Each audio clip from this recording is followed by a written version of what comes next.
এখন গুছাচ্ছি।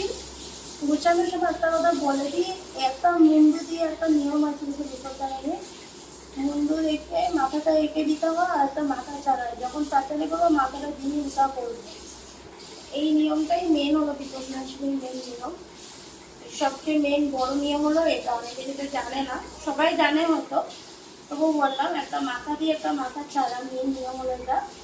যখন পাঁচালি করা হবে তখন সেখানে যে নিয়মটা আসবে, তখন গঙ্গা জল ছিটা দিয়ে তেল সিন্দুর দিয়ে মাথাটা জড়িত করা হয়। এটাই নিয়ম। এটা মার চরণের সামনে রাখলাম। পুজোর পরে পাঁচালি পরেই এটা নিয়মটা শেষ করতে হয়।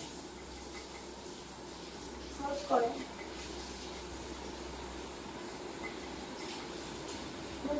এটা দিতে হয়।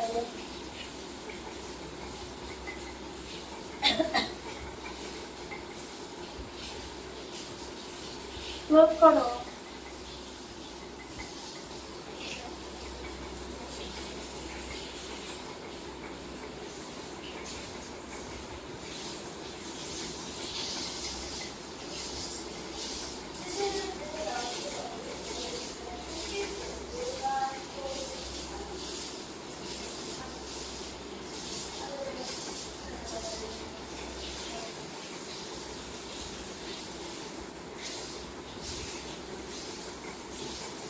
বন্ধ করো।